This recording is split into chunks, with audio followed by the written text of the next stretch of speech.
जय हिंद भाई। जय हिंद दोस्तों, कैसे हैं आप सभी? बताइए। लाइव है? बहुत अच्छी बात है। बहुत अच्छे सभी बच्चे लाइव हैं। ठीक है। क्षमा चाहेंगे, थोड़ा सा देर हो गया। ठीक है, एक वीडियो अपलोड करनी थी यूट्यूब पर आप लोगों के बैच के इंक्वायरी को लेकर, इस वजह से। बाकी जैसा कि मैंने आप लोगों को कहा था कि जब हम क्लासेस को स्टार्ट करेंगे तो बहुत ही बेहतरीन तरीके से क्लासेस हमारी चलेंगी और आप लोग देखेंगे कि वाकई में एक ज़बरदस्त कंटेंट आपको मिला है और उस कंटेंट को आप पढ़ रहे होंगे। तो सबसे पहले बात करते हैं यहाँ पर हाइट एंड डिस्टेंस की। दो टॉपिक जो था वो मैंने आप लोगों को रोका हुआ था, हाइट एंड डिस्टेंस हो गया और दूसरा डीआई हो गया। ठीक है, तो हाइट एंड डिस्टेंस पहले खत्म कराएंगे और उसके बाद डीआई की बैक टू बैक मैं रिकॉर्डिंग भी कर रहा हूँ पीछे से, तो वो हम आपको प्रोवाइड करवा देंगे। ठीक है, चलिए आ जाइए दूसरी बात यहाँ पर करते हैं। देखिए हाइट एंड डिस्टेंस के बारे में, तो हाइट एंड डिस्टेंस की पहले मैंने आप लोगों को एक शीट अपलोड कर दी थी। आपको क्या करना है, वो शीट को डिलीट कर देना है। जी हाँ, बिल्कुल दोबारा से सुनिएगा। जो लोग अब तक ये वीडियो देख रहे हैं, मतलब जो पहले ऑलरेडी वो डाउनलोड कर चुके हैं, उसको डिलीट करके और दूसरी एक नई और अपडेटेड शीट मैंने आप लोगों के लिए डाली है। और ये नई और अपडेटेड शीट में आपको फ़ायदा ये है कि मैंने इस बार के सीजीएल के 2021 के सवाल भी डलवा दिए हैं। जी हाँ, बिल्कुल आज से जो 20-25 दिन पहले पेपर स्टार्ट हुआ था सीजीएल में, जिसकी आंसर आज से 10 दिन पहले आई थी, उसके भी क्वेश्चंस हमने वहां पर हमने ऐड करवा दिए हैं, ताकि बच्चे जो प्री का पेपर देने गए थे, ठीक है, जो वो क्वेश्चंस को गलत वहां पर करके आए थे, ताकि उनको ये पता चले कि हाँ इसका सही अप्रोच क्या है।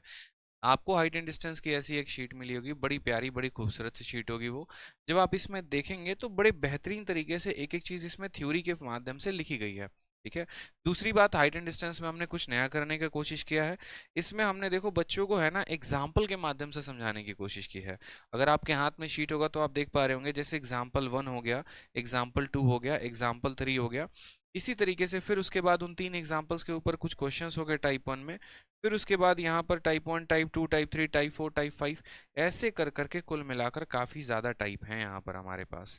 ठीक है, और 80 से 85 क्वेश्चंस के लगभग की ये शीट आपकी बनी हुई है।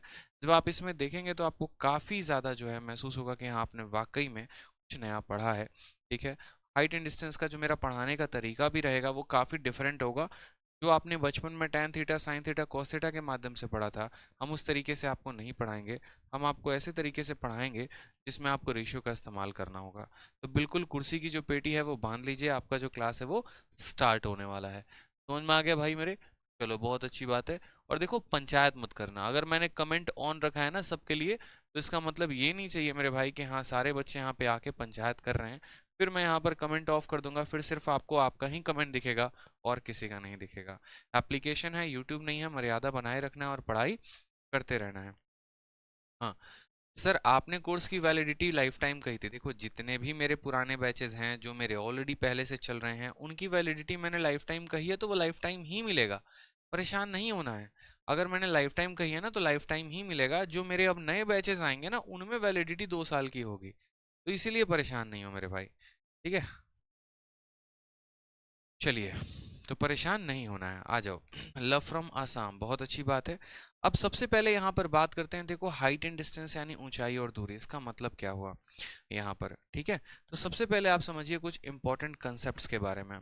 ठीक, इनमें तीन चीजों के बारे में बात होती है। एक होता है हमारा ऑब्जर्वर, दूसरा होता है हमारा ऑब्जेक्ट, तीसरा होता है हमारा लाइन ऑफ साइट।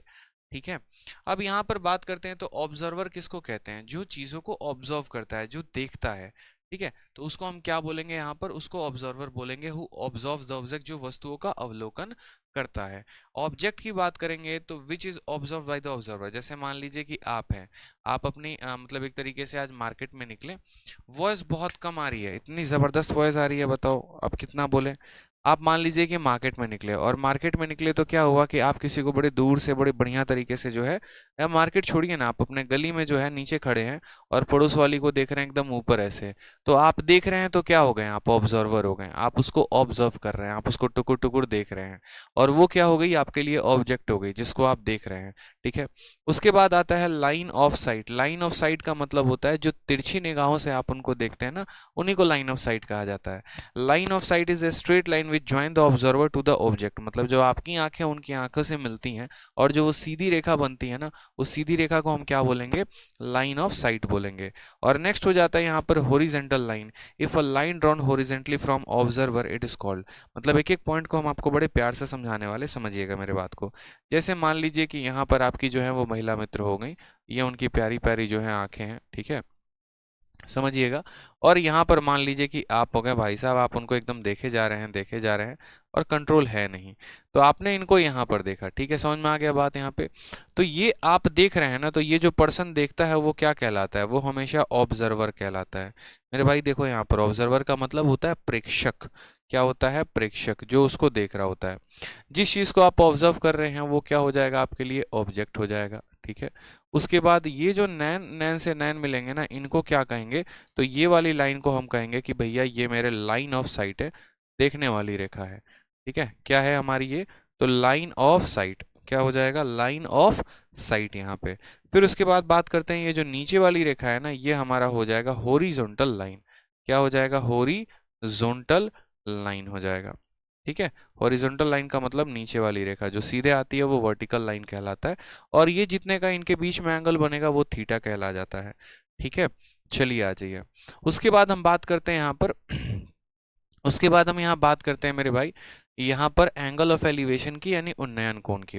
देखो बच्चे, जितने बच्चे आए हैं ना यहाँ पे, वो सबसे पहले देखो यहाँ शांति से पढ़ लो, क्या करा रहे हैं, क्या नहीं करा रहे हैं, क्या स्टार्ट हुआ है, ये सब चीज़ों के बारे में पढ़ोगे ना तो फिर बड़ा इरिटेशन सा महसूस होगा, ठीक है।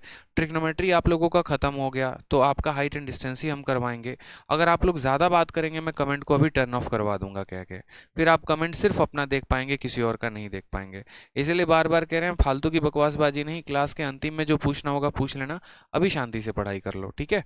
आ जाओ, चलो। यहाँ पर एंगल ऑफ एलिवेशन का मतलब क्या होता है, देखो एलिवेशन है ना, एक शब्द है इंग्लिश का जिसका मतलब होता है उठा हुआ। जैसे मान लीजिए एलिवेटर यानी लिफ्ट हो गया, लिफ्ट क्या करता है, आपको उठा के लेके जाता है, ग्राउंड फ्लोर से टॉप फ्लोर तक लेके जाता है। समझ में आ गया बात।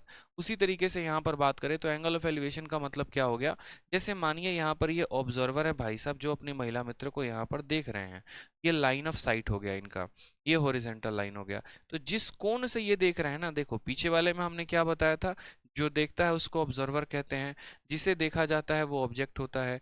ये वाली रेखा को लाइन ऑफ साइट कहते हैं, ये वाली रेखा को हॉरिजॉन्टल लाइन कहते हैं। और यहाँ पर क्या हो जाता है, ये जो कोण बनता है उसको क्या कहते हैं, थीटा। ये जो थीटा एंगल है ना, ये थीटा एंगल क्या होता है, angle of elevation, angle of elevation, ठीक है। तो इसको क्या बोलते हैं, एंगल ऑफ एलिवेशन। एलिवेशन का मतलब हो गया यहाँ पर कि जो कोण आप बनाकर उसको एकदम देख रहे हैं, जैसे मैं ऐसे उसको देखे जा रहा हूँ, देखे जा रहा हूँ, तो जो कोण मेरा हॉरिजॉन्टल लाइन के साथ बन रहा है ना, उसको एंगल ऑफ एलिवेशन हम बोलेंगे। समझ में आ गया बात। उसी चीज की परिभाषा पूरी की पूरी यहाँ इंग्लिश और हिंदी में दी गई है। फिर उसके बाद हो जाता है एक और शब्द आता है, एंगल ऑफ डिप्रेशन। अब देखो डिप्रेशन का मतलब क्या हो गया, डिप्रेशन का मतलब ये नहीं हो गया कि अगर उसने आपको देखा नहीं तो आप डिप्रेशन में आ जाएंगे। डिप्रेशन का मतलब यहाँ पर ये हो गया कि जैसे मानो आपने उसको देखा, ठीक है, और पता चला वो फोन पे किसी और से लगी पड़ी है, तो एक पल के लिए जो चेहरा आपका ऐसे नीचे झुक जाता है ना, फिर जो आप ऊपर की तरफ देख रहे थे और जो कोण बन रहा था, उस कोण को एंगल ऑफ एलिवेशन कहेंगे। अब जब आप नीचे की तरफ देखेंगे और जो कोण बनेगा उसको एंगल ऑफ डिप्रेशन कहेंगे। समझ में आ गया मेरी बात भाई, यहाँ पे कोई दिक्कत की बात। तो सेम तरीके से यहाँ पर हम क्या बोलेंगे, angle of depression. Angle of depression के लिए आप ऐसे भी समझ सकते हैं कि देखो, जब आप उनको देख रहे हो तो एंगल ऑफ एलिवेशन बन रहा है, और जब वो आपको देख रही हैं तो एंगल ऑफ डिप्रेशन बन रहा है। दोबारा से, जब ये ऑब्जर्वर जितना कोण बनाकर देखेगा इस मैडम को, तो ये जो कोण बनेगा वो क्या बनेगा, एलिवेशन। ये ऊपर की तरफ है ना, एलिवेटेड है ना। और जब ये मैडम इनको देखेंगी और जो ये कोण बनाएंगी अपने हॉरिजॉन्टल के साथ, तो उसको बोलते हैं एंगल ऑफ डिप्रेशन। समझ में आ गया मेरी बात यहाँ पे, कोई दिक्कत की बात है, ठीक है। जब भाई साहब ये नीचे से ऊपर की तरफ देखेंगे एलिवेशन होगा, ऊपर से नीचे वाले देखेंगे डिप्रेशन होगा। और अक्सर अगर हम बात करें यहाँ पर, तो एग्जामिनर इन चीजों से आपको काफी कंफ्यूज करने की कोशिश करता है, अवनयन कोण, उन्नयन कोण। लेकिन मैं आपको एक बात बताऊं, आप इस चीज से कभी कंफ्यूज मत होना। वो चाहे एंगल ऑफ डिप्रेशन बोले, चाहे वो एंगल ऑफ एलिवेशन बोले, आप दोनों को बराबर मान के चलना। क्यों बराबर मान के चलना, क्योंकि ये दोनों रेखाएं जो होती है ना, वो समानांतर होती हैं, हैं, पैरेलल होती हैं। और जब दो लाइन पैरेलल होती हैं तो ये वाला कोण ये वाले कोण के बराबर होता है ऑल्टरनेट इंटीरियर एंगल से। इसीलिए हम आपको ये बात बोलेंगे यहाँ पर कि अगर आपको जो है सवाल में कई सारा अलग अलग भाषा दे रखा हो, डिप्रेशन ये है, ये है, ठीक है, मतलब कई सारी चीज़ों को लेकर, तो आप यहाँ पर बड़े प्यार से इतना बात समझ सकते हैं कि जो एंगल ऑफ एलिवेशन है वही एंगल ऑफ डिप्रेशन है। समझ में आ गया? यानी जो हमारा अवनयन कोण है वही हमारा उन्नयन कोण है यहाँ पे। ठीक है, चलिए नेक्स्ट बात यहाँ पर करते हैं। यही बातों के बारे में यहाँ लिख रखा है, देखिएगा। अब एक स्पेशल केस आता है सन का और शैडो का। सन और शैडो का मतलब क्या हो गया? सूरज और छाया। इसके ऊपर काफी ज्यादा बच्चे कंफ्यूज होते हैं, ठीक है, इसके ऊपर काफी ज्यादा बच्चे कंफ्यूज होते हैं सूरज और छाया को लेकर। रवि कुमार तब से कह रहे कमेंट ऑफ करो, कमेंट ऑफ करो। सबसे ज्यादा कमेंट तो रवि आप ही कर रहे हैं, ठीक है, शांति से पढ़ लीजिए ना। अगर कोई बच्चा कमेंट ही नहीं करेगा तो ऑफ करने की जरूरत भी नहीं पड़ेगी, ठीक है। सबसे ज्यादा रवि आप ही कमेंट कर रहे हो, थोड़ा आप ही शांत बैठ जाओ, ठीक है। आ जाओ यहाँ पे। तो सन एंड शैडो का मतलब क्या हो गया? सन एंड शैडो का मतलब यहाँ पर ये हो गया कि if a person standing in front of a sun then its shadow is formed. ठीक है, बड़े ध्यान से पढ़िए क्या लाइन लिखा।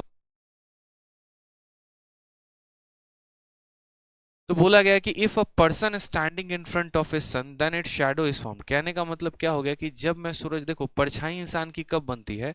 परछाई इंसान की तभी बनती है जब वो किसी रोशनदान चीज के आगे खड़ा होता है। जैसे मान लीजिए यहाँ पर सूरज है, मैं सूरज के आगे खड़ा हूं तो मेरी परछाई मेरे पीछे बनेगी।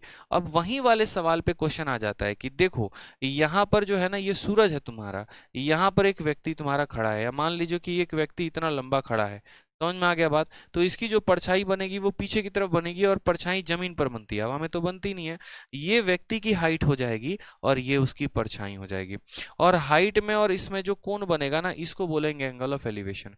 दोबारा से, जैसे अगर मानो कि बोला जाए कि सूरज जो है एक व्यक्ति के साथ 30 डिग्री का कोण बना रहा है, इसका मतलब क्या है कि पर्सन जो होगा वो ऐसे खड़ा होगा, ठीक है, जो कोण बनेगा वो यहाँ बनेगा, और जो परछाई होगी वो ये वाली होगी। तो एक एक केस हम आपको पहले आपके माइंड में फिट करते चल रहे हैं कि कहाँ पर यहाँ पर जो है, ठीक है, किस बातों को कैसे कैसे समझा जाएगा यहाँ पे।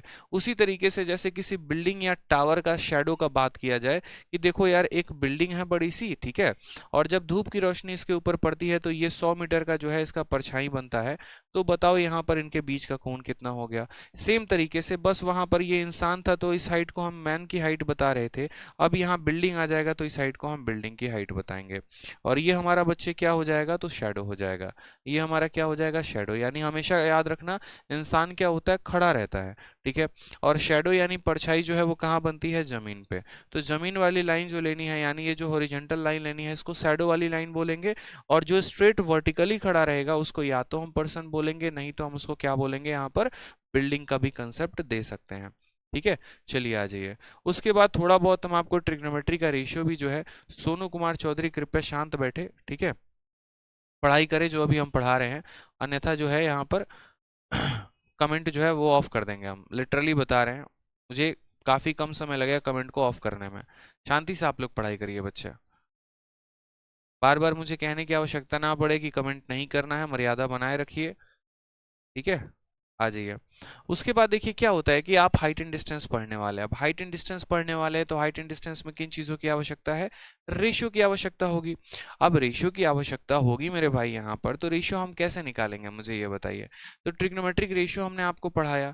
ट्रिग्नोमेट्रिक रेशियो में हमने आपको यहाँ समझाया कि साइन थीटा हो गया, कॉस थीटा हो गया, टैन थीटा हो गया, सेक थीटा, ये सब किसके बराबर होते हैं?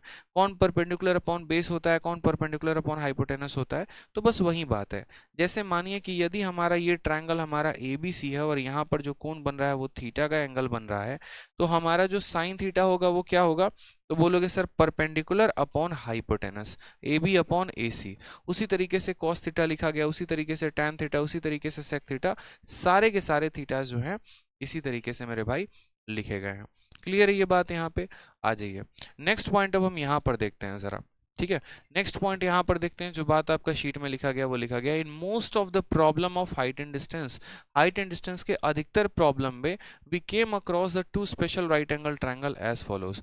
और वो कौन कौन से होते हैं? या तो 30 और 60 का कोण बनता है, नहीं तो 45 का कोण बनता है। देखो ये जो बेसिक की चीज है ना, ये बेसिक हम आपका थोड़ा सा बढ़िया करना चाह रहे हैं, क्यों बढ़िया करना चाह रहे हैं? ताकि आपको समझ में आए कि असल में हम जो चैप्टर पढ़ने जा रहे हैं उसमें किस चीज़ का उपयोग है, कहाँ तक उपयोग है और कैसे सवाल पूछा जाएगा। क्या होता है कि जनरली अगर मान लीजिए कि आपके सामने बोला जाए ऐसा कि ये एक 10 मीटर की लंबी बिल्डिंग है, ठीक है, और ये 10 मीटर की लंबी बिल्डिंग से मानो यहाँ पर 20 मीटर दूर कोई व्यक्ति है, ठीक है, और यहाँ थीटा का कोण बन रहा है, तो पूछा जाएगा थीटा का मान कितना होगा। या फिर ऐसे बोल दिया जाएगा आपसे यहाँ पर, ठीक है, या फिर आपसे ऐसे बोल दिया जाएगा, समझिएगा बात को, कि यहाँ पर जो कोण बन रहा है ना वो 30 डिग्री का कोण बन रहा है और ये 10 मीटर की लंबी बिल्डिंग है, तो ये दूरी कितने की होगी। अब जनरली बच्चा क्या करता है, टेन थीटा, साइन थीटा, फलाना फलाना, पता नहीं कौन थीटा का इस्तेमाल करता है, लेकिन हमें नहीं समझना है। हम ये बोलेंगे सर देखो हम टॉपिक पढ़ रहे हैं हाइट एंड डिस्टेंस, यानी ऊंचाई और दूरी, और ऊंचाई और दूरी में हमें दो बातों का ध्यान रखना है। जो हमारा कोण बनता है वो कितना बनता है, या तो कोण हमारा 30 डिग्री बनता है, और जब देखो यहाँ ये 90 है और ये 30 है, तो ये कितना बन जाएगा, तो बोलेंगे ये 60 बन जाएगा। समझ में आ गया। तो एक पहला केस, केस वन हमारा ये होता है जहां पर जो है यहाँ पर हम कह सकते हैं कि सर कितने कितने का केस पढ़ना है, तो 90, 30 और 60 का केस पढ़ना है। दूसरा केस हमारा कौन सा बन जाएगा, तो दूसरा केस हमारा ये बन जाएगा 45, फिर यहाँ हो जाएगा 45 और ये हो जाएगा हमारा 90। तो ये हमारा दूसरा केस हो जाएगा, केस नंबर 2। मेरी बात को समझे आप या नहीं समझे बताइए। ठीक है, केस नंबर 1 क्या हो गया हमारा यहाँ पे, तो 30, 60, 90 का हो गया, और केस नंबर 2 क्या हो गया, तो 45, 45, 90 का हो गया। ये दोनों केसेस हमारे लिए पढ़ने हैं और दोनों केसेस में हम क्वेश्चंस को देखेंगे। अब इस केस में हम यहाँ पर साथ में इनके रेशियोज को भी देखेंगे, क्योंकि जिस बच्चे को रेशियो याद हो गया ना वो इन सवालों को काफी आसान तरीके से बना सकता है। ठीक है, लेकिन जिनको केस याद नहीं होंगे फिर वो बड़े परेशान होंगे। अब उन केसेस के बारे में समझते हैं। जैसे सबसे पहला केस हम यहाँ पर देख रहे हैं, केस नंबर 1। केस नंबर 1 में हमने आपसे क्या कहा है कि 30, 60 और 90 का कोण बन रहा है। ठीक है, कितने का कोण बन रहा है, 30, 60 और 90 का कोण बन रहा है। अब यहाँ पर देखिए 30, 60 और 90 वाले केस में जो है यहाँ पर, ठीक है, 30, 60 और 90 वाले केस में यहाँ पर क्या हो जाएगा, तो 30, 60, 90 वाले केस में जो रेशियो आपको याद रखना है वो आपको ये याद रखना है कि 30 के सामने देखो, 60 के सामने कितना हो जाएगा, तो √3 हो जाएगा, 30 के सामने कितना हो जाएगा, तो 1 हो जाएगा, और 90 के सामने कितना हो जाएगा, 2 हो जाएगा। ये रेशियोज हमारे फिक्स होते हैं। आप ऐसे भी याद कर सकते हो, देखो जो कोण छोटा होता है उसके सामने की वैल्यू छोटी होती है, जो कोण बड़ा होता है उसके सामने की वैल्यू बड़ी होती है। उदाहरण के तौर पे 30 डिग्री छोटा है तो उसके सामने छोटा मान है, 60 डिग्री उससे बड़ा है तो उसके सामने बड़ा मान है, और 90 डिग्री उससे भी बड़ा है तो उसके सामने सबसे बड़ा मान है। तो ये रेशियो हमें याद रखने हैं। बोलोगे सर ये रेशियो कहाँ से आया, तो जैसे कि आप पढ़ते हैं यहाँ पर, और क्या पढ़ते हैं कि साइन का 30 डिग्री जो होता है वो किसके बराबर होता है, तो 1/2 के बराबर। अब जब आप पढ़ते हैं 1/2, तो ये 1 क्या होता है, परपेंडिकुलर, और ये 2 क्या होता है, हाइपोटेनस। तो यहाँ परपेंडिकुलर कितना है, 1, हाइपोटेनस कितना है, 2, और जब परपेंडिकुलर आ गया, हाइपोटेनस आ गया, तो बेस कितना आ जाएगा, √3 आ जाएगा, पाइथागोरस के थ्योरम से। वही बातें मैंने यहाँ पर लिखी हुई है। उसी तरीके से जब आप साइन 45 का मान मेरे भाई पढ़ते हैं, तो साइन 45 का मान आप पढ़ते हैं, तो साइन 45 का मान कितना आता है, 1/√2 आता है।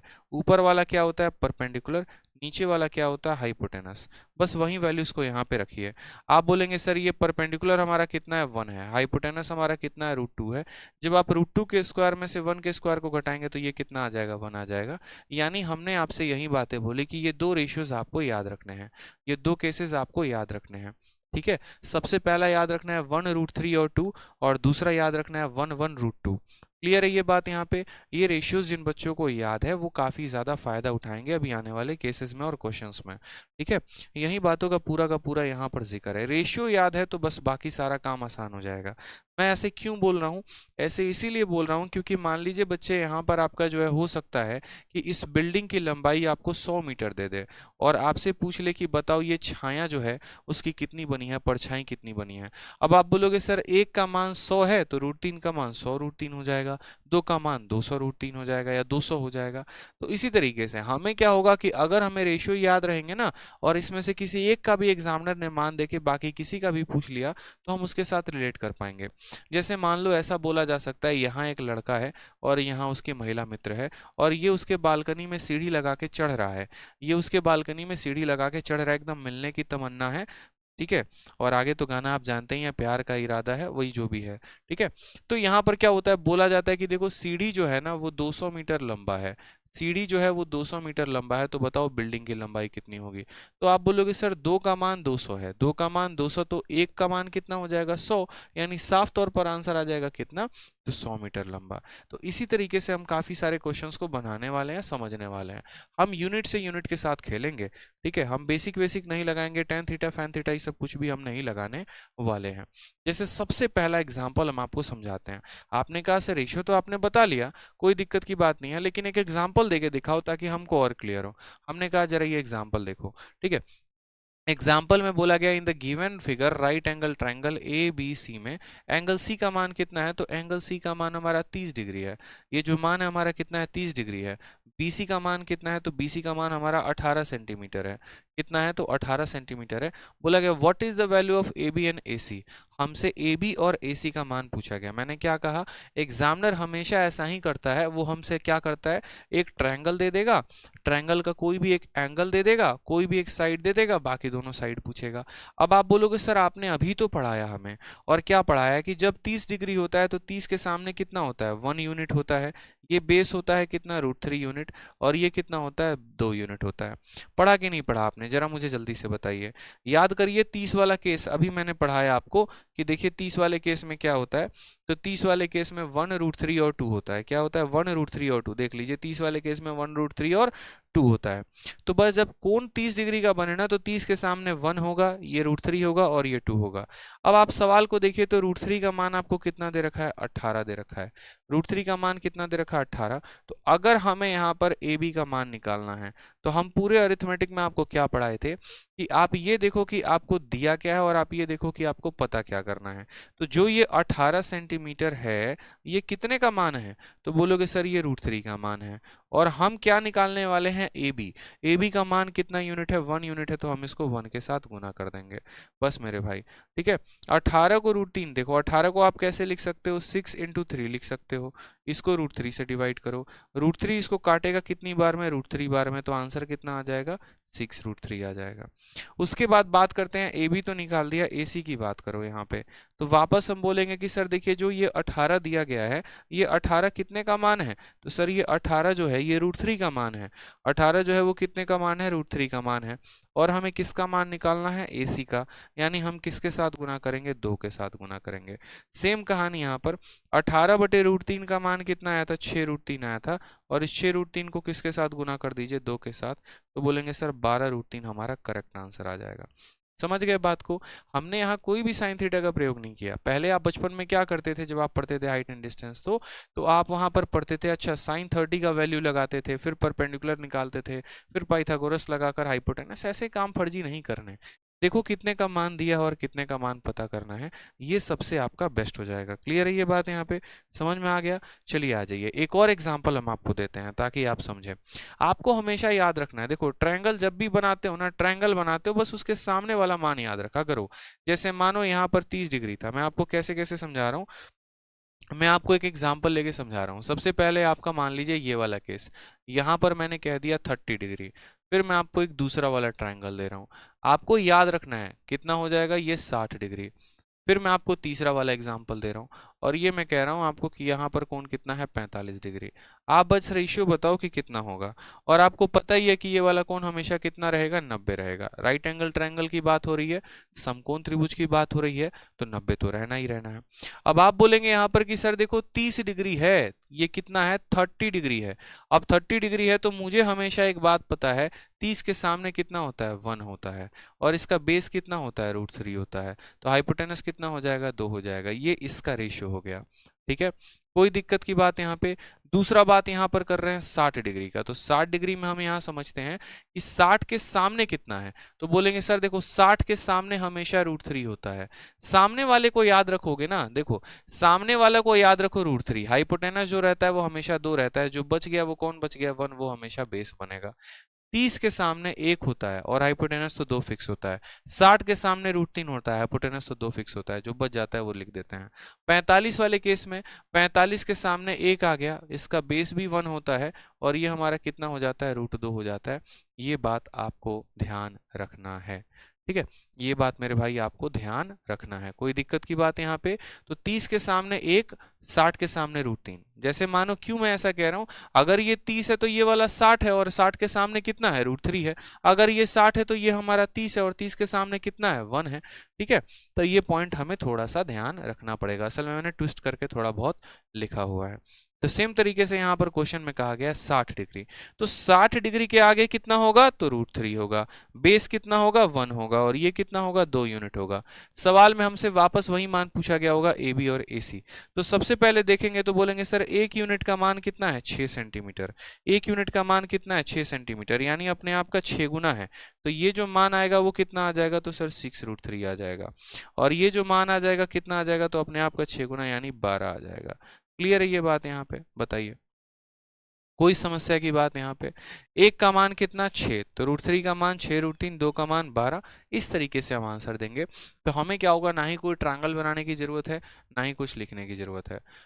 सर अगर दो कोण एक साथ दिया गया हो तब क्या करेंगे सर जी, तो देखो दो कोण की बात यहाँ पर नहीं है, बात यहाँ पर ये है ना, देखो यहाँ दो एंगल नहीं दिया है, बताओ। अब जाहिर सी बात है कि एक कोण आपका 90 होगा, दूसरा 30 होगा, तो तीसरा वाला तो 60 ऑटोमेटिक हो जाएगा। तो हमने इसमें कौन सा नियम को तोड़ दिया, हमने तो तोड़ा ही नहीं ना। हम हमेशा ये बात कहते आए हैं कि 30 डिग्री के आगे, 30 डिग्री के सामने हमेशा 1 लिखा जाता है, 60 डिग्री के सामने हमेशा कितना लिखा जाता है, √3 लिखा जाता है, और 90 डिग्री के आगे कितना लिखा जाता है, हमेशा 2 लिखा जाता है। ये कौन सा वाला केस होता है, तो ये 30, 60 और 90 वाला केस होता है। फिर एक और केस नंबर 2 याद करो, 45 डिग्री, 45 डिग्री के सामने कितना, 1 हो जाएगा। फिर दूसरा वाला जो 45 का कोण होगा उसके सामने कितना, 1 हो जाएगा, और जो 90 आएगा उसके सामने कितना होगा, तो √2 हो जाएगा। यही दो केसेस बनते हैं, बस यही दो केसेस के ऊपर क्वेश्चन आता है। ठीक है, ये वाला एक केस रहेगा 30, 60, 90 वाला, दूसरा 45, 90 वाला, ध्यान रखेंगे। ठीक है, चलिए आ जाइए। जैसे एक और एग्जांपल हमने आपको 45 के ऊपर दे दिया। क्यों मैंने 45 के ऊपर दे दिया, ताकि आप 45 का भी समझ लो। सबसे पहले मैंने एक एग्जांपल दिया 30 डिग्री के ऊपर, फिर मैंने एक एग्जांपल दिया 60 डिग्री के ऊपर, अब मैंने जो एग्जांपल दिया वो मैंने आपको 45 डिग्री के ऊपर दिया है।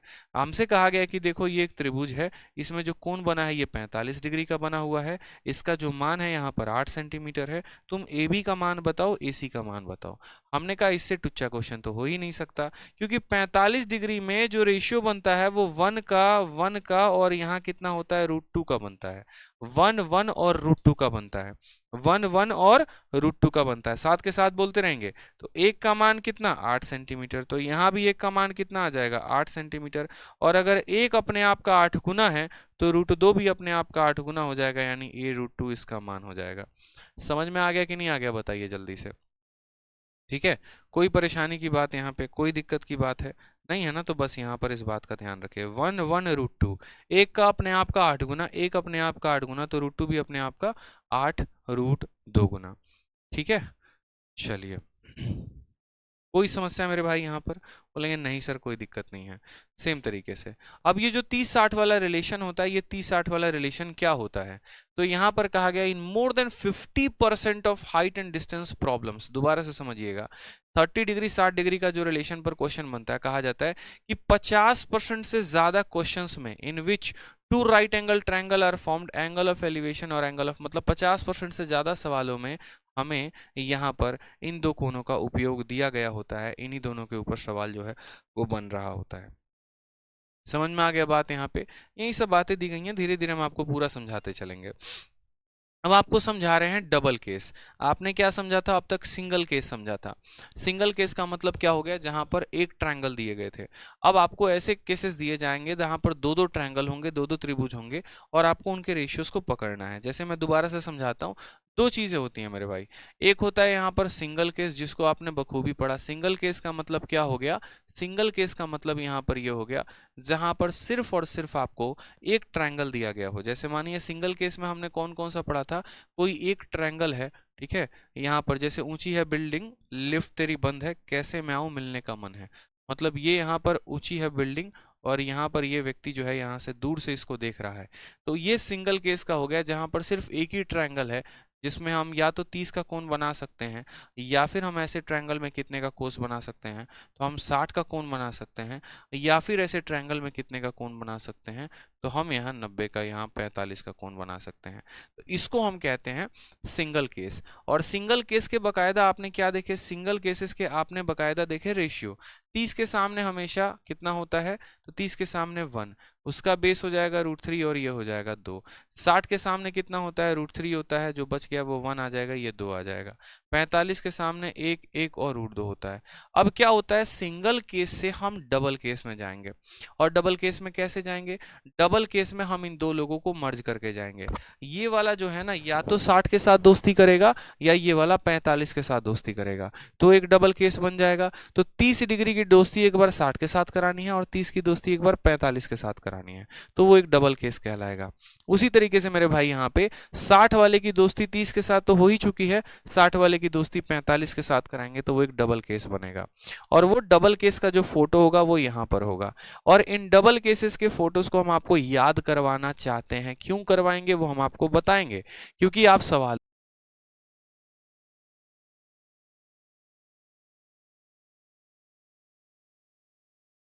का आपस में जो रिलेशन बनता है वो क्या बनता है, और कितने तरीके से बन सकता है। समझ में आ गई मेरी बात यहाँ पे, कितने तरीके से बन सकता है समझिएगा। जैसे आपका एग्जामिनर ऐसा कह सकता है कि देखो ये हमारा है ना, ये पूजा जी की बिल्डिंग है, ठीक है, कौन सी पूजा है यहाँ पर, जो भी पूजा है, एंजल पूजा है, ठीक है, पूजा है जो भी हैं, ये पूजा जी की बिल्डिंग है। इन पूजा जी के जो है यहाँ पर दो आशिक हैं, पहले वाले आशिक यहाँ पर हैं और दूसरे वाले आशिक यहाँ पर हैं, ठीक है। ये वाले आशिक की चाय की दुकान है जो देख रहे हैं, और ये 60 डिग्री से देख रहे हैं। और दूसरे वाले आशिक की यहाँ पर जो है, एक तरीके से ऐसे समझ लीजिए, ठीक है, पंचर की दुकान है और यहाँ से इनको देख रहे हैं। समझ में आ गया बात। चाय वाले कितने के कोण बनाकर देख रहे हैं, 60 डिग्री। पंचर वाले कितने की कोण बनाकर देख रहे हैं, 30 डिग्री। किस तरीके से क्या क्या सवाल बन सकता है, तो सबसे पहला सवाल बन सकता है कि ये जो पूजा जी का बिल्डिंग है ना, ये बिल्डिंग कितना ऊंचा है ये बता दो। दूसरा सवाल पूछ सकता है कि पूजा के बिल्डिंग से चाय वाले की जो दूरी है वो कितनी है। तीसरा पूछ सकता है पूजा के बिल्डिंग से यहाँ पर पंचर वाले की जो दुकान है वो कितना दूर है। मेरी बात समझ में आ गया। पूजा के घर से या पूजा के दरवाजे से चाय वाले की दुकान कितनी दूर है, पूजा के दरवाजे से पंचर वाले की दुकान कितनी दूर है।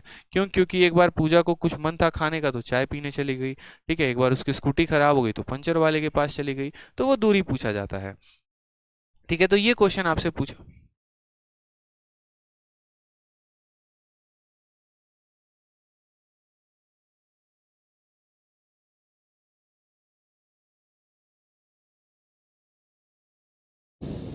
वीडियो चल रहा है ना मेरे भाई,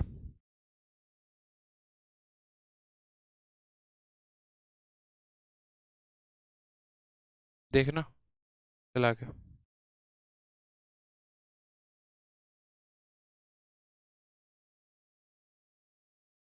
आ जाइए, तो यहाँ पर अब हमसे दूरी पूछा जाएगा ना, तो देखो किसी एक की दूरी दे देगी और बाकी दूरी हमसे पूछा जाएगा। तो हम इन चीजों को कैसे समझा लेंगे, हम कैसे पॉइंट आउट करेंगे कि यार कौन किसके साथ क्या संबंध बनाएगा, किसके बीच किसकी क्या दूरी रही होगी। तो सबसे पहले आप इस केस को समझने के लिए है ना, छोटा सा पॉइंट मेरा समझना। मान लो यहाँ पर ये पीछे वाले को है ना हम हटा दे रहे हैं, हम पीछे वाले को काउंट ही नहीं कर रहे हैं। बेटा पीछे वाले तुम गायब हो गए। अब जब ये पीछे वाला गायब हो जाएगा बच्चे, तो पीछे वाला गायब हो जाए तो पीछे वाले के साथ देखो, यहाँ पीछे वाले को भूल जाओ। अब अगर मानो पीछे वाले को आप भूल जाते हो तो सिर्फ इतना बच जाता है, और इतना बच जाता है यहाँ पर, तो 60 के सामने कितना, √3 हो गया। 60 का बेस कितना, 1 हो गया। देखो अभी पढ़ाया था ना, 60 के सामने कितना, √3 हो गया, और 60 का बेस कितना हो गया, 1 हो गया, ठीक है। तो ये पॉइंट हम समझ में आ गए। अब हम वापस से उस वाले ट्रायंगल को लेकर आ जाते हैं, ठीक है।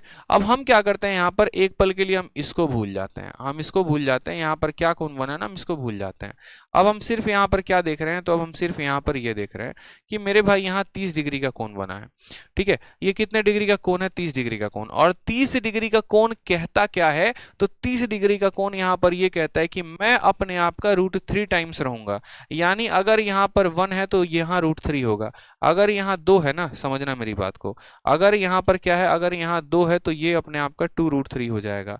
अगर यहाँ पर मान लो √3 है ना, तो √3 को √3 से गुना करोगे तो 3 हो जाएगा। मतलब ये ऐसा रिलेशन चलता है कि ये हमेशा अपने आप का दोगुना और इसका बेस हमेशा परपेंडिकुलर का कितना होता है, √3 टाइम्स होता है। तो बस वही बात है यहाँ पे कि अगर हम इसको √3 लेते हैं तो ये कितना हो जाएगा, अपने आप का √3 टाइम्स यानी 3 हो जाएगा। अब जो छिपाया था उसको हम बाहर निकाल के ला दे रहे हैं और अब हम आपके सामने रेशियो रख दे रहे हैं। और तब हम आपसे ये बात बोल रहे हैं कि देखो, जब भी ऐसा केस होगा पूजा वाला, जहां पर पूजा को एक चाय वाला भी देख रहा होगा और यहाँ पंचर वाला भी देख रहा होगा, तो चाय वाले के सामने जो लंबाई रखी जाएगी वो √3 होगी, चाय वाले की दूरी जो होगी वो 1 यूनिट होगी। ठीक है, समझ में आ गया बात।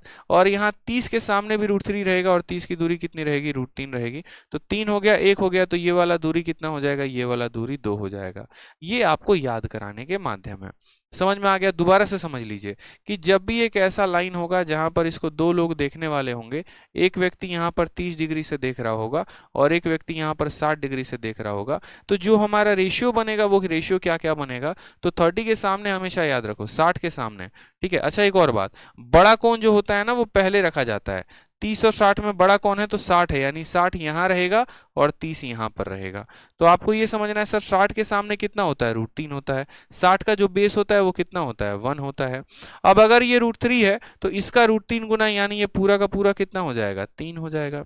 ये हमारा 1 है, पूरा का पूरा 3 है, तो ये हमारा कितना हो जाएगा, 2। हमें इस तरीके से रेशियोज को याद रखना है, क्योंकि क्या होता है ना, आपका एग्जामिनर कल के दिन ऐसा कह देगा कि पंचर देखो चाय वाले की दूरी 100 मीटर है, ये चाय वाले की दूरी कितनी है, तो 100 मीटर है, तो बचाओ यहाँ पर पंचर वाले की दूरी कितनी होगी, 1 का मान 100 मीटर तो 3 का मान 300 मीटर। आप इस तरीके से आंसर देंगे।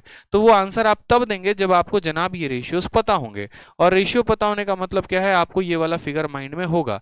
बस मैं अगले 5 मिनट में जो थ्योरी पढ़ाने वाला हूं ना, अगर आपको वो समझ में आ गया, अगर आपको वो समझ में आ गया मेरे भाई ना, तो आप बवाल कर दोगे, इतना ध्यान रखो। ठीक है, फिर आप कोई भी क्वेश्चन होगा ना आप सेकंडों में बनाओगे, बस अगले कुछ देर का पेशेंस बना के रखिए। तो आप बोलेंगे सर 60 और 30, जब 60 होता है तो ये याद रखेंगे √3 1 3 √3 1 3 √3 1 3, याद रखना है बस। ठीक है, अब जैसे मानो कि यहाँ पर पूजा जी को जैसे कैसे लोग देख रहे थे, तो बिल्डिंग उनकी यहीं पर थी और इनके दोनों के दोनों जो आशिक थे वो उसी गली में थे, एक ही गली में थे। एक 60 के कोण पर मौजूद था और एक 30 के कोण पर मौजूद था।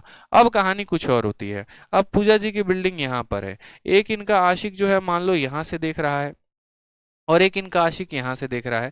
उस केस में भी आपसे क्वेश्चन पूछा जा सकता है, इधर वाला 60 के मान में देखेगा, इधर वाला 30 के वैल्यू पे देखेगा, तो रेशियोज क्या बनेंगे।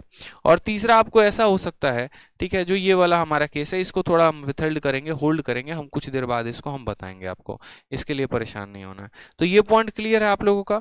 अब नेक्स्ट पॉइंट पे आ जाइए आप लोग, 30-60 का वही वाला रिलेशन जो हम आपको समझा रहे थे। ठीक है, कई सारे केसेस बनते हैं, देखो कुल मिलाकर यहाँ पर है ना 5 केसेस मैंने आपको दिए गए हैं कि 30 और 60 के कुल कितने केसेस बन सकते हैं, तो 30 और 60 के 5 केसेस बन सकते हैं।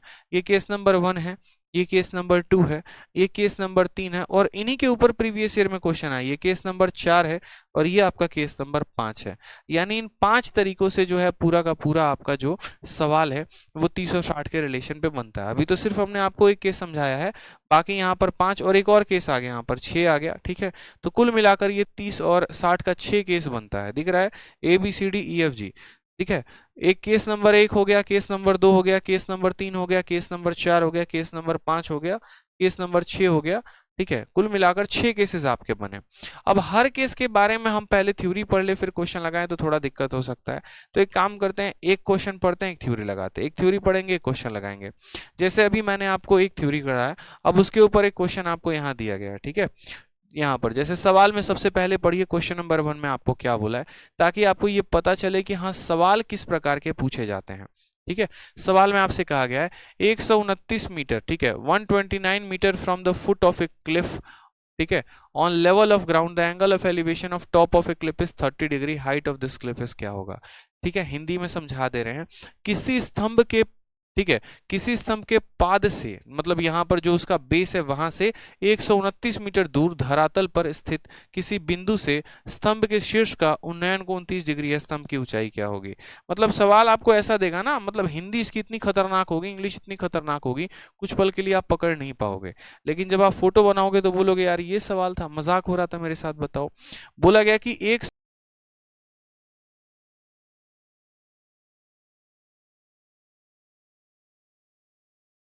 अशोक का स्तंभ हो गया, ये अशोक का स्तंभ बताना जरा कमेंट बॉक्स में कहां पर है, ये अशोक का स्तंभ हो गया। और ये अशोक के स्तंभ से कितना मीटर दूर, तो बोला गया 129 मीटर दूर, तो ये अशोक स्तंभ से कितने मीटर दूर की बात है, तो 129 मीटर दूर की बात है। और वहां से जो उन्नयन कोण बन रहा है, यानी एक व्यक्ति यहाँ खड़ा है, ये इस अशोक स्तंभ को देख रहा है, ठीक है, वो व्यक्ति कितने की दूरी पर खड़ा है, तो 129 मीटर की दूरी पर, वो कोण कितने का बना रहा है, तो 30 मीटर का बना रहा है। और हमसे बोला जा रहा है कि बताओ इस अशोक स्तंभ की जो ऊंचाई है वो कितनी है।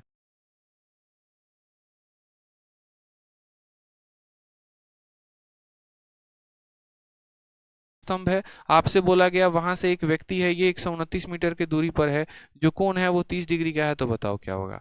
आपने कहा सर देखो 30 का जो रेशियो बनता है वो क्या रेशियो बनता है, पता है आपको, 30 डिग्री का जो रेशियो बनता है ना वो ऐसे बनता है, ठीक है, 30 के सामने कितना होता है, 1 होता है, ये कितना होता है हमेशा से √3 होता है, और ये कितना होता है हमारा 2 होता है, याद रहेगा। सवाल में हमसे बोला हाइट ऑफ क्लिफ, यानी हम बोलेंगे सर ये जो 129 है ये कितने की मान है, तो बोलोगे सर ये √3 की मान है, और कितने का मान पता करना है, तो 1 का मान पता करना है, तो 1 से गुना कर देंगे।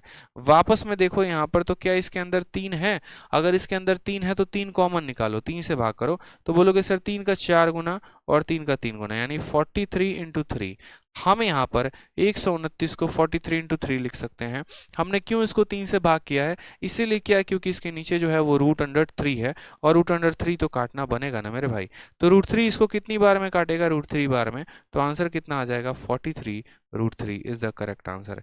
इस तरीके से हम सवालों को करेंगे, ना कि यहाँ पर साइन थीटा और कॉस थीटा और फलाना थीटा का इस्तेमाल करके। कोई दिक्कत की बात है यहाँ पे, समझ में आ गया। तो एक स्तंभ दिया गया था, दूरी दी गई थी, कोण भी दिया गया था, और आपसे यहाँ पर ये पूछा गया था कि बताइए उस स्तंभ की लंबाई क्या है, तो आपने कहा सर देखो √3 का मान इतना है, 1 का मान कितना होगा ये बता देंगे। इसी रेशियोज के सहारे आपको चलना है, और इसी रेशियो के सहारे जो है यहाँ पर क्वेश्चंस को आपको बनाने हैं। आ जाइए क्वेश्चन नंबर 2, देखिए यहाँ पे क्वेश्चन नंबर 2 क्या बोला गया है।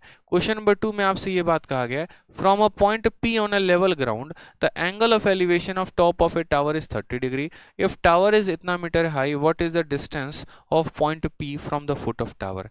अब इस वाले सवाल में क्या हो गया है कि एंगल ऑफ एलिवेशन यानी उन्नयन कोण अवनयन कोण जो भी है, ठीक है, वो तो दे दिया गया है कि हाँ भैया उन्नयन कोण कितने का है, ठीक है, और साथ में यहाँ पर जो है आपसे बिल्डिंग की हाइट भी दे दी है, और फिर आपसे पूछा बताओ वो कितने दूरी पर है। यानी बोला गया समतल भूमि पर स्थित बिंदु P से, यानी मानो एक बिंदु P है, P से एक मीनार के शीर्ष का उन्नयन कोण, देखो ऊ मतलब क्या होता है ऊंचा, ऊ मतलब होता है ऊपर, इसीलिए उन्नयन कोण हो गया। बाकी मैंने आपको ये भी बता दिया था अवनयन हो या उन्नयन हो कंफ्यूज नहीं होना है, दोनों बराबर होते हैं। तो हमने कहा देखो यार एक व्यक्ति जो है ना यहाँ पर, ये देखो P नाम से, देखो ये मीनार एक खड़ी है, और इस मीनार को यहाँ पर ये देख रहा है, इस मीनार को ये बंदा देख रहा है, कितने के कोण से देख रहा है, 30 डिग्री के कोण से देख रहा है। सवाल में कहा गया है कि यदि टावर जो है इतना मीटर हाई है, यहाँ पर टावर की लंबाई दे दी है, और टावर की लंबाई कितना दे दिया, 100 √3 मीटर दे दिया गया है, और बोला गया कि बताओ जो ये व्यक्ति है ना ये कितने दूरी पर खड़ा है, यानी ये लाल वाली दूरी पूछी गई है। What is the distance of point P from the ground. आपने कहा सर आपने अभी सिखाया हमें, और आपने क्या सिखाया, रेशियो से सवालों को हल करना। आपने कहा देखो √3 के आगे कितना होता है, तो √3 के आगे हमेशा याद रख, सॉरी √3 कह रहा हूं, 30 के आगे कितना होता है, 30 के आगे 1 होता है, ये कितना होता है √3 यूनिट होता है, और ये कितना होता है 2 होता है। एक का मान इतना दे रखा है, एक का मान दे रखा है 100 √3, तो √3 का मान कितना होगा बताना, तो बोलोगे सर एक का जो मान है ना वो कितना हमारा, देखो यहाँ पे, ठीक है, बोलोगे सर एक अपने आप का कितना गुना हो गया, तो 100 √3 के साथ मल्टीप्लाई हो गया, तो ये जो √3 है ये कितना हो जाएगा, तो √3 को भी हमें किसके साथ गुना करना पड़ेगा, 100 √3 के साथ। तो √3 और √3 कितना बना देंगे, ये दोनों गुना करके 3 बना देंगे, 3 इंटू 100 कितना हो जाएगा, 300 is the correct answer, option number यहाँ पर, ठीक है। अच्छा 110 है क्या, माफ करिएगा, 110 है तो यहाँ पर 110 ले लीजिएगा, कोई दिक्कत की बात नहीं है। 110 है तो 110 है तो यहाँ पर भी उसी हिसाब से परिवर्तन हो जाएगा। ठीक है, बोलेंगे 110 √3। ठीक है, तो √3 को √3 के साथ गुना करने पे 3 आएगा, 3 × 110 कितना हो जाएगा, 330 हो जाएगा। ये हमारा करेक्ट आंसर है। ठीक है, समझ में आ गया बात। तो बड़ा सिंपल सा था कि एक का मान दे रखा था, √3 का मान पूछा था। तो एक का मान अगर इतना है, जैसे मानो एक की वैल्यू 5 है तो दो की वैल्यू कितनी होगी, 10 होगी, तीन की वैल्यू कितनी होगी, 15, चार की वैल्यू कितनी होगी, 20। उसी तरीके से एक का मान अगर इतना दे रखा है तो √3 का मान हमारा कितना होगा, तो यह अपने आप को √3 से मल्टीप्लाई कर दीजिए, यह आंसर हो जाएगा। ठीक है, चलिए, कोई दिक्कत की बात यहाँ पे?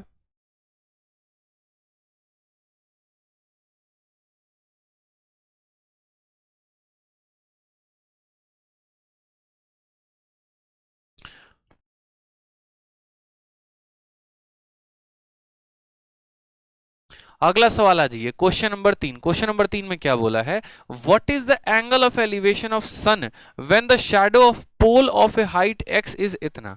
बड़ा प्यारा क्वेश्चन पूछा गया। मतलब पहला वाला क्वेश्चन में हमने क्या दे दिया था आपको, पहले वाले क्वेश्चन में हमने दूरी दे दी थी और हमने ऊंचाई पूछा था। दूसरे वाले क्वेश्चन में हमने क्या किया, ऊंचाई दे दी, दूरी पूछ ली। अब तीसरे वाले टाइप में हमने क्या दिया, हमने वाले में दोनों दे दिया, ऊंचाई भी दे दी है और दूरी भी दे दी है, और यहां पर हमने कोण आपसे पूछा है। हमने आपसे क्या पूछा है, कौन पूछा है। क्लियर है ये बात? यहाँ पे वीडियो सही चल रही है, कोई दिक्कत की बात? एक एकदम परफेक्ट चल रहा है मेरे भाई। बफरिंग हो रहा है तो अब एचडी क्वालिटी में देखोगे तब ना बफरिंग होगा। वीडियो गायब हो गया? सही तो चल रहा है यार क्लास। अब कुछ बच्चों का इंटरनेट ही नहीं है, उतने रफ्तार ही नहीं है और 720 पे देख रहे हैं, तो भैया वीडियो तो बफर करेगा ही करेगा। क्वालिटी कम करके देख लो। घर में अगर वाईफाई लगाए हुए हो ना तो एचडी क्वालिटी में देखो ना।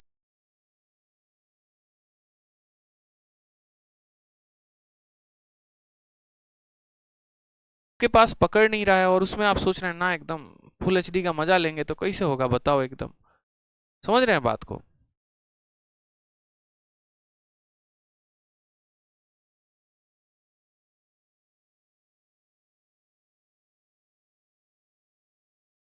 चल तो रहा है ना क्लास, एकदम परफेक्ट चल रहा है क्लास। आ जाइए, तो सवाल में देखिए बोला गया what is the angle of elevation. जैसे क्या होता है कि आपको पता है कि मैंने कहा था जब सूरज देखता है यहाँ पे, ठीक है, मान लीजिए कि ये हमारा सूरज हो गया ना, ये हमारा सूरज हो गया, ठीक है। अब ये जब सूरज मान लीजिए कि किसी व्यक्ति को देख रहा होता है, तो ये व्यक्ति की परछाई यहाँ जमीन पर बन रही होती है, और जो कोण होता है ये पीछे बन रहा होता है। ये हमने आपको पढ़ाया था, सूरज वाले केस में हमने आपको पढ़ाया था। रुक गया?